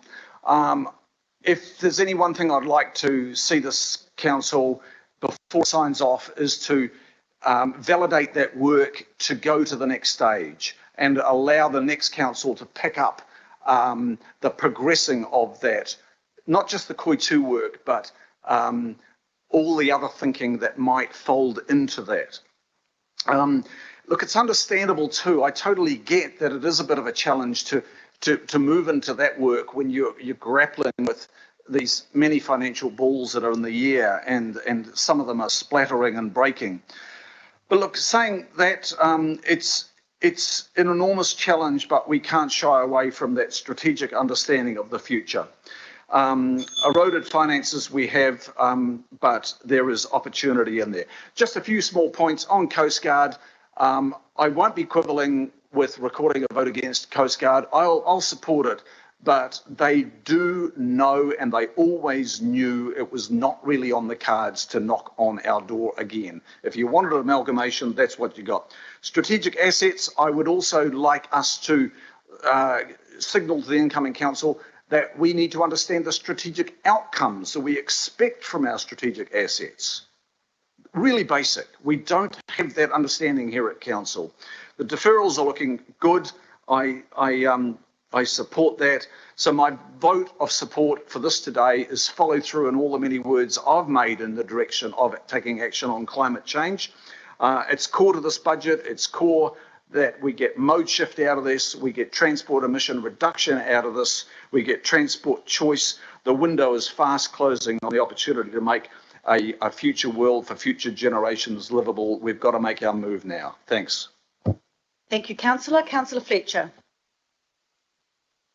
Thank you, Madam Chair. I don't intend to make this a lengthy speech. I have already foreshadowed my support for the targeted rate on climate, and I stand by that. What I feel so very disappointed in for Auckland is that on the one hand, we're told that by deferring things, we have the gift of time. My feeling is it's more of a cop-out. I don't really feel that this is the best that Auckland can do with all our natural advantages. And I feel that this has been an extraordinary time for all of us, irrespective of how young or old we are. COVID was that opportunity to really rethink things, really reprioritise things. So I just think we've shortchanged the Auckland public on those things that we've kicked for touch. The Mayor might disagree with me. I see it as kicking it for touch. So I don't want to defer things too long. I do feel disappointed that the sweetener, if it is intended that the funding from government on Three Waters is not going to bind us into commitment, and if we still, some of us want a referendum on Three Waters, why aren't we explicitly putting that in these recommendations? All I can see here is note further opportunities associated with Three Water reform and optimising financial return from Ports of Auckland. To me, we've taken the money and we're going to run. There's no such thing as a free lunch. It's binding us with Three Waters, whether we like it or not. However, it is what it is. As I've said, I don't believe that this is the best that Auckland can do with all of our natural advantages that we have. And I feel bitterly disappointed, and I can't support the general vote, but I will support the targeted rate on the climate. Thank you, Councillor. Councillor Filipaina. Kia ora, Disley. Chair, I just want to acknowledge you, everybody else is, and I also want to put my thanks to you, your deputy, and also to the staff. Your Worship, thank you so much for your mayoral proposal. One of the things, and I'm not going to talk about the climate action targeted rate, that's been covered. I am, however, going to put out some figures that we all have in front of us. and that is 2.8 billion capital expenditure, 5.1 billion operating expenditure, and 3.5%, not increase. Don't forget that 3.5 is what we decided moving forward in the long-term plan. So it's not an increase, it's actually still there. Others may use 6% and whatever increase in percentages as a result of the climate action targeted rate. But from my perspective, 3.5 is what we agreed. So, Your Worship, I just want to acknowledge your obviously proposal and what we'll be voting on, not only now but at the governing body meeting. Support and thank you for the funding that you've put in here. The grant for the Coast Guard, New Zealand will be supporting that.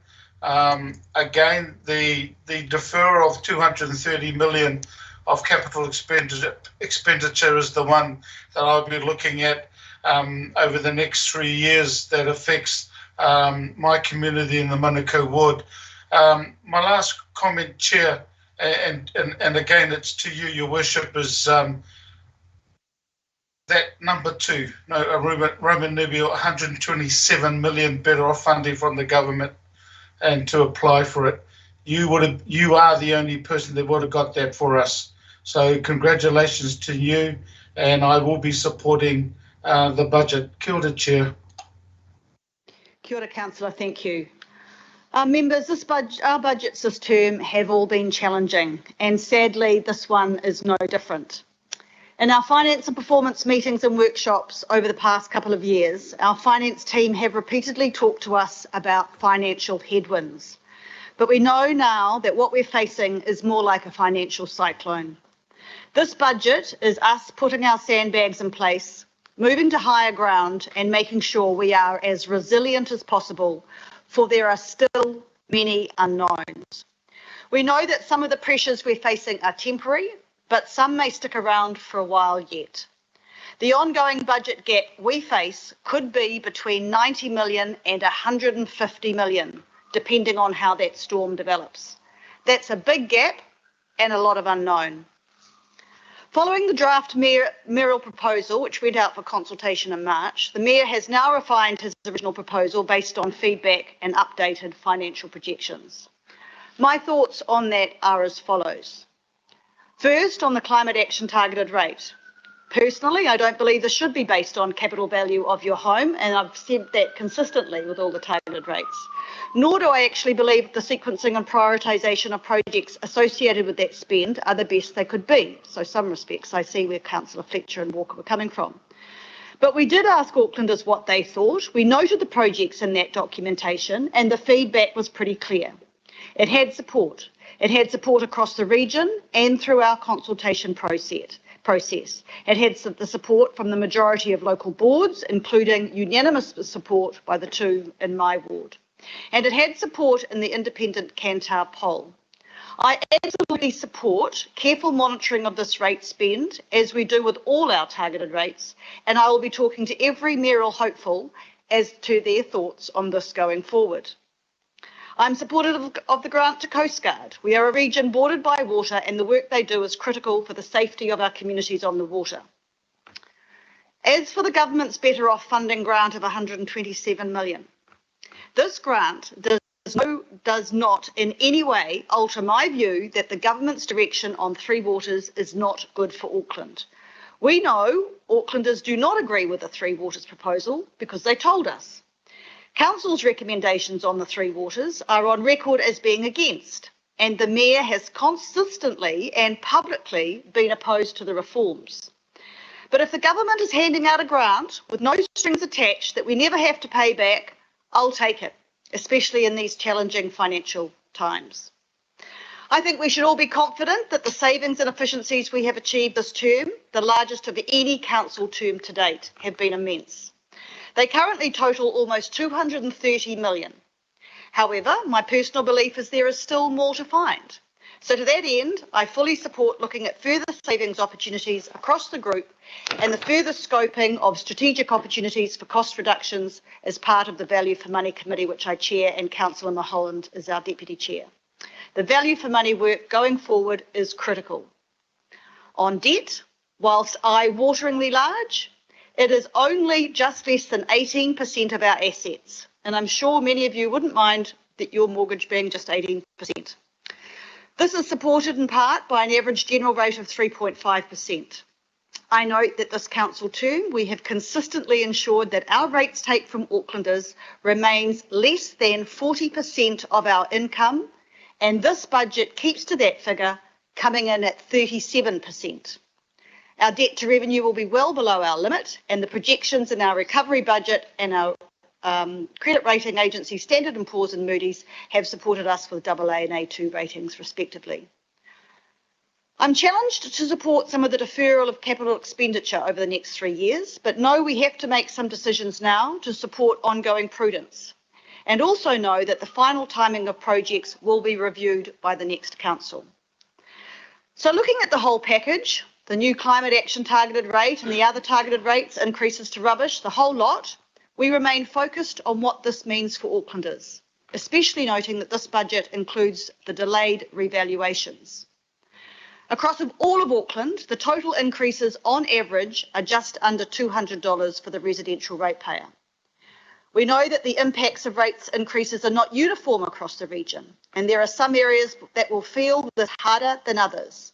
And I've looked to my colleagues, especially those in the south and the west, for guidance as per their thoughts on affordability. I know that the average increase for the residential ratepayers in the Ōrākei ward is $210. I also know that in every single local board area, there will be a number of residential ratepayers whose rates go down next year by over $1,000. Over 540 of my ratepayers fall into that category. That said, we are all in very challenging financial times, both as a region and as a country.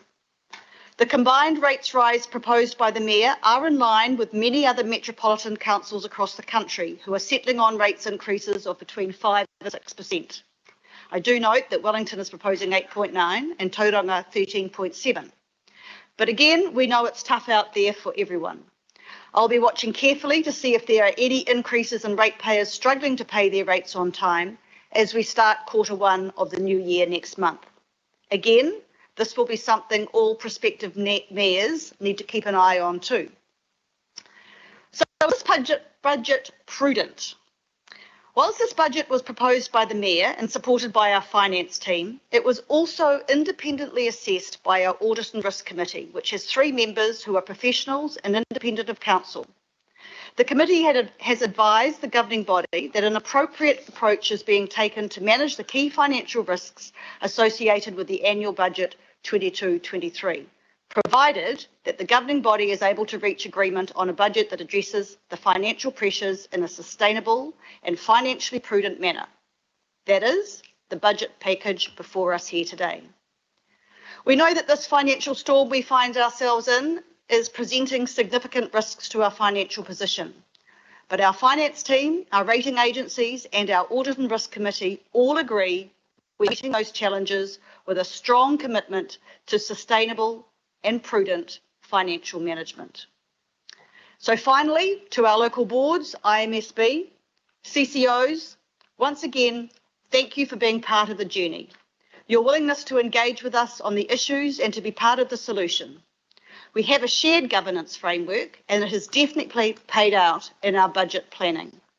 So Team Auckland, again, thank you. To my Deputy, Councillor Henderson, thank you for your support. It's been a rough year. In concluding my comments today, I wish to thank our finance staff. Peter, you and your team, that's you guys, have all had a huge workload over the past few months, and I know I speak on behalf of all around this table when I say we are eternally grateful for your professionalism. While we will land the 22-23 annual budget soon, your work continues, planning for the unknowns ahead, keeping us financially stable and maintaining our high credit ratings. It is a challenge I have every confidence that you and your team will help us navigate. Thank you. Kia ora, Madam Chair. I've got 3 grandkids. Brooklyn, she's 5 years old. Taika, he's 2, and the other one doesn't have a name. That's because he or she won't be born until October. But I do know this, that in 10 years' time, those kids that are really important to me and my wife will be living in a world shaped by our success or our failure to respond adequately to global heating. And in 10 years' time, if I'm still around, they'll be old enough to come up to me and say, Grandpa, what did you do about climate change when you had the opportunity? Am I going to say to them, well, actually, $1.12 a week on an average price property of $1 million, it was just too tough. We couldn't do it. Or am I going to say, actually, I got all these emails from the Ratepayers Alliance, and they said that if I committed to doing something about climate disaster, they'd campaign against me. I'm not going to say those things to them. That'd be disgraceful. I hope that I can look them in the eye and say I was part of a council that did what was required when the evidence was in front of us that we had to act, and we had to act urgently. There's 2 questions really, isn't there? Is there a need to act? I've heard nobody at all in this debate say that we don't need to act, that climate change is not real, and it's going to visit on us disasters of a scale that will be far more expensive and far more intractable to respond to if we don't respond now. I have heard a few people, I guess, imply, well, we need to act, but I don't really want to put any money towards doing anything meaningful. The second question is, do we have a mandate to act? Well, I've been around to hear the discussions. You've got to listen to what the submissions say. Forget about the independent survey, it's the submissions. Well, we got a record number of submissions, didn't we? Over 9,000 on climate change, and 68% of them said to us, please give us a climate action targeted rate and address this problem. 68%. And then we did the survey because we know that the activists make submissions, but the average folk out there don't participate. So we wanted to know what different groups in the community thought about it. Every region, every age group, and every ethnicity said that we needed to act on climate change, and they said by a margin of 12%, do something about it, please do something about it. We went out to our local boards, who are elected representatives, and 17 said, do it, including, as Councillor Collins said, our low income boards, the people who represent those that are finding life pretty tough. And another 2 said, yeah, but with some qualifications. So do we have a mandate? Well, what the bloody hell do we need more than that mandate? We know we need to act, and people have told us to act. So anybody thinking about voting against the climate action targeted rate should answer those 2 questions. If we need to act, why won't we? And do we have a mandate? Do people support this? Yes, they do, and overwhelmingly. The second question is the question of how we put together a budget to deal with the loss of revenue from COVID and the increasing cost pressures from inflation and interest rates. Now, I believe very strongly in this council taking a collaborative approach. How do we work together to solve the real problems that we face as a council? I certainly don't assume that I've got all the answers. I don't. But I'm always happy to listen to alternatives, and through 55 hours of workshopping and discussion, there was ample opportunity to put forward alternative options. But to tell you the truth, I can't remember an alternative option. I do remember people saying we should stop selling surplus properties. Some said we should we don't want to cut spending. That's just too hard. Even low priority stuff. Nobody wanted to raise rates, except actually that's not fair. Councillor Newman said that he wanted to raise rates. I think he was contemplating double-digit rate increases, but you know I'm disappointed, Councillor Newman, that you've changed your view on that now. But the truth of the matter is we have a hard reality to deal with, and we've got to face up to those facts. Now, I've been accused of hospital passes and kicking for touch. Nope. None of you put up alternatives that said I should be doing something much tougher than this. Not one of you. Most of you are supporting this budget, and I really thank you for that. But if you don't like what's in this budget and you're going to vote against it, for God's sake, speak up and say what you think should have been in that budget. Because what we've got is a budget that has been assessed, and we've heard our Chief Financial Officer of saying financially prudent, fiscally responsible. We've bought a bit of time to work through some of the tougher questions. And I haven't heard anybody, a few of you have said, Councillor Fletcher, you're one of them. Oh, this is kind of the equivalent of blood money. We're accepting 127 million. Well, I'm sorry. I'm not going to say to government, put your money somewhere else. People of Auckland don't need this money. Of course I'm going to accept it. Have I made one concession in taking that money? No. I'm saying what I've always said. I'm leading on that issue. I've made my views abundantly clear. And anybody that says that you're copping out by accepting that money, well, actually, you go out and explain to your constituents why an 8% rate rise might have been better than accepting the money from the Better Off funding. And I doubt that any of you will do that, actually. The fact of the matter is we've made tough decisions already. There was nothing tougher, Madam Chair, than the emergency budget, and everybody pulled together on that. Last year's budget was pretty tough. This one's tough, and next year's budget won't be much easier.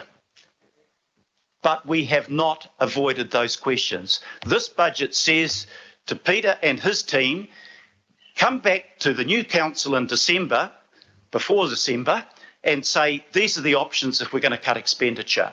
They will have worked it through, they will have thought it out, they will tell you the consequences and the implications.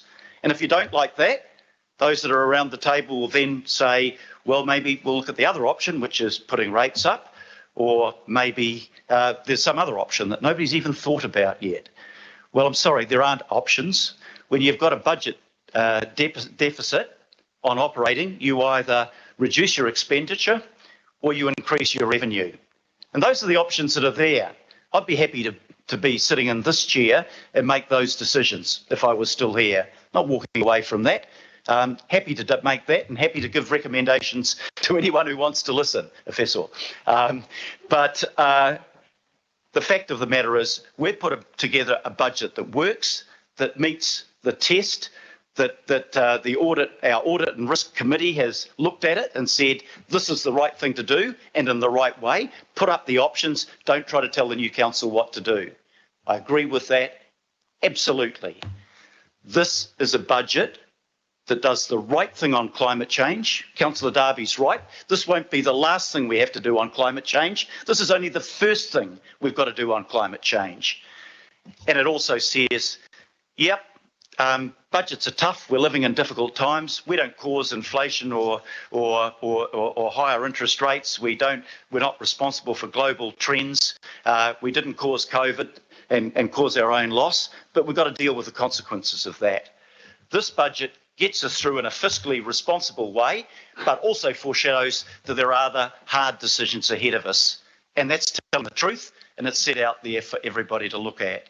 So, Madam Chair, I want to finally finish by thanking you for the work that you've done, not just this year, but over the last 3 years as Chair of the Finance Committee, together with Councillor Henderson as Deputy Chair. I want to thank the Deputy Mayor, who always says something sensible. Even though we come from a different political background, actually we put aside the ideology and the bullshit and we say what works and what will be good for the people of Auckland. And I would commend that approach to any new team that replaces the two of us. So I particularly want to thank you, Bill, for what you've done.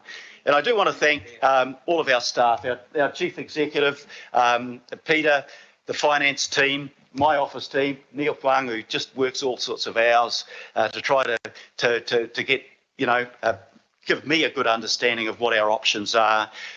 You've all worked really hard. It's not easy, and I salute you for the determination, the resilience that you show, and your willingness to accept criticism, and your willingness to listen to speeches that sometimes around this table you must find hard to comprehend. So a big thank you really to all of those who have contributed to this debate.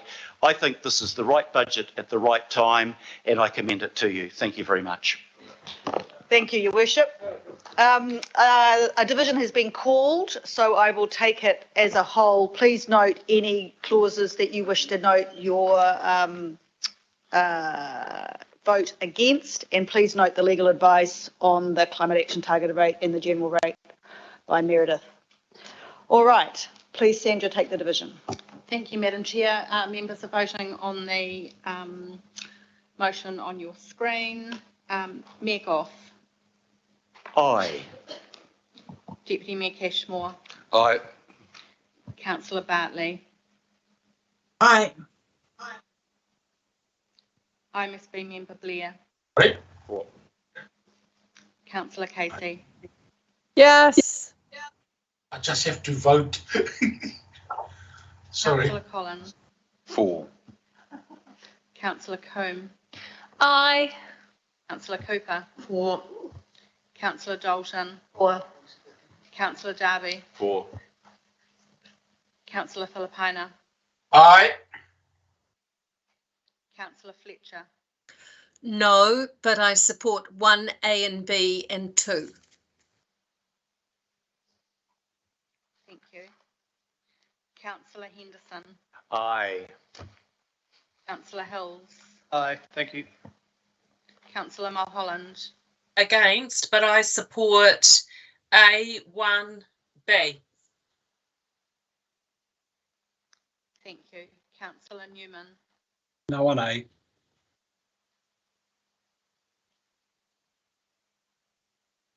Councillor Sayers. Against, please also note my vote on the following. Abstain on item A1, support A2, and supports B10, X in Roman numerals. Thank you. Thank you. Councillor Stewart.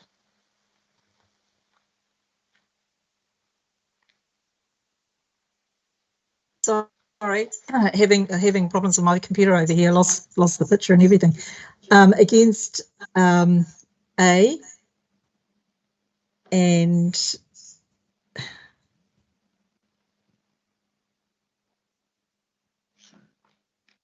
one and two.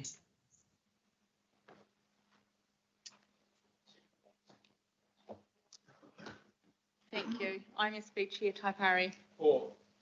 Councillor Walker. Against A, and as for Christine Fletcher.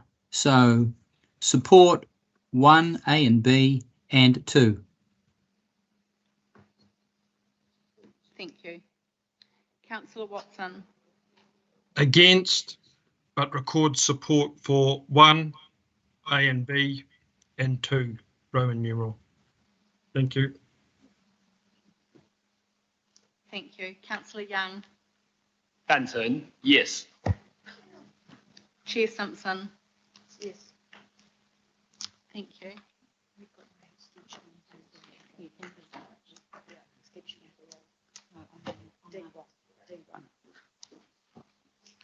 Right, what's that final vote, please? Carried 16 votes to 7. Thank you, Madam Chair.